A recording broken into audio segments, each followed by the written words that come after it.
Hi campers. Well, I've been shopping.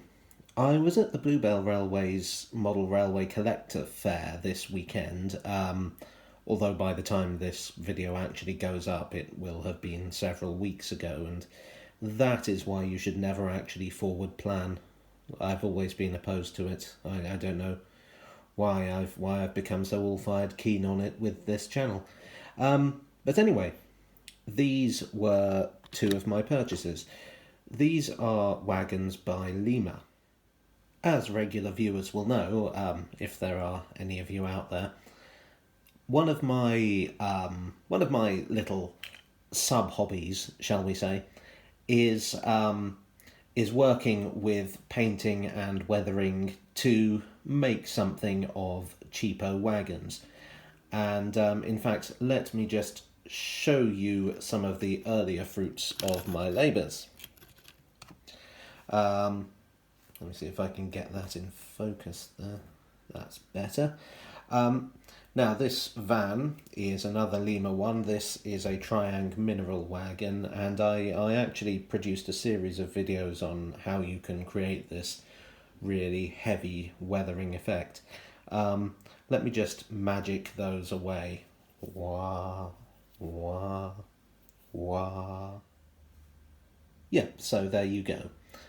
Now these are quite colourful wagons. In fact, the Taifu T van is blending into the background there. And once again I find myself regretting buying a red tablecloth. The Courtaulds wagon is actually loosely based on a real livery. The Taifu T1, not so much. But wouldn't it be great if you had like great big vans full of tea? I mean, can you imagine that? Although I don't know, it'd be pretty awful if the roof started leaking. Anyway, they produced them in these colourful liveries because they were intended for train sets. You know, they were intended more to look fun than be realistic. But they're actually not bad in many ways. The underframe is not hugely detailed, but the mouldings are quite crisp. This van is one I'm rather fond of. The major issue is that the ventilator at the end should stick out a bit, which it doesn't. But apart from that, I don't think it's bad, you know, for a cheapo model. Basic plan is to repaint these wagons in the typical BR steam era livery, as illustrated here, with the van being in bauxite or brown, and the unfitted wooden coal wagon in grey. Now, people agonise a lot over exactly what the colour should be, how light it should be, how dark, how red the brown should be, what shade of grey the grey should be. And there are so many shades of grey. I mean, how many are there? Like 49, 51? There's so many. But I say it doesn't actually matter. And I will show you why. Check out this goods train. The fitted wagons are brown, all right. The unfitted wagons are grey.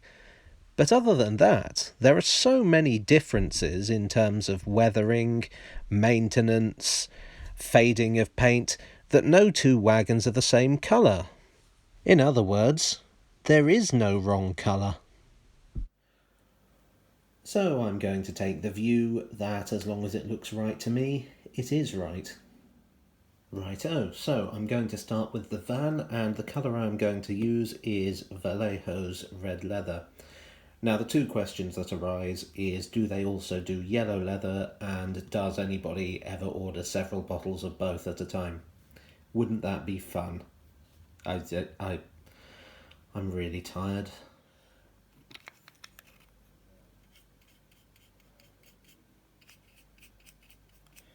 There we go. It's probably going to take a couple of coats to obliterate the livery details here, but that's actually that coverage is actually pretty good. Yeah, no, I like that. I like that.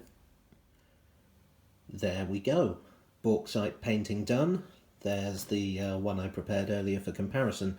As you can see, I've gone for quite different shades there. I'm kind of thinking I might go for a slightly lighter weathering effect than I normally go for, but then I do tend to get carried away with these things. Well, while that dries, I will have a go at the coal wagon. So, first step is, these come with a coal load, and I kind of want to get that out. And oh, there we go. Yep. There we go, because I want to paint the interior of this as well. And the colour I'm using is dark sea grey, although in my opinion the shade of grey matters even less than the shade of brown, particularly given that this is a coal wagon and I am going to dust this up like the dickens. Anyway, let's get down to it. I have to say, I am very fond of this Vallejo paint. I find that it covers really easily. Full disclosure, I have no connection with Vallejo. I just like paint where I don't have to work really hard to get good coverage. And that's completed. Now for this one I am also going to paint the interior, as I said. The interior on a wagon like this would be bare wood, because you didn't want paint getting in the coal, basically. And the colour I'm going to use is Zandri Dust by Citadel. I don't know where Zandri is. What if it's a person? What if that's the colour of their dandruff? Ew. Anyway, that's the colour I'm using. To be honest, this is a little bit clean. This is kind of a fresh wood look, whereas I want the look of some wood that's been in service for a long time. But that's okay. That is what weathering is for. Right, the interior is now finished. And do you ever get those moments where you realise you might actually be an idiot? See, I just had one of those, because the thing about this wagon is that it's always going to run loaded. There's no plank detail on the interior there. Like I say, it came with this load. The only problem with it is that it looks a little overloaded to me. Like that's a very full wagon. So I'm just going to use me trusty snippers. I'm just going to cut it down just a little bit, so that we where did that go? Yeah, just so it sits a little bit more normally. What I've also done is I have painted the underframes in weathered black, and I've added markings. Now, if you saw my previous videos on painting wagons, you'll know that I don't bother with transfers, because I take the view that from beyond a certain distance you can't tell whether there's a number there or not. So just some vague sort of numbery looking blobs. To differentiate this van further from the other one, I've put some sort of faded chalk marks, which were a common sight on wagons in the BR era. You know, they'd say like return to wherever. But yeah, that's another little detail. Now on to the weathering. There we go, done and done. Now, as you can see, I've really held off on the weathering on the van. I've just given it a thin wash of watercolours. The coal wagon gone a little bit more to town. As you can see, the load is in situ there, looking a bit more realistic in my opinion. So there you have it.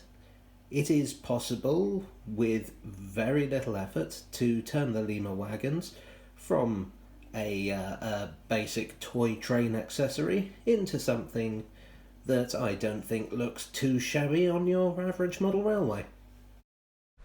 Hi all, hope you enjoyed that, hope you found it useful. If you did, then please click that little like button.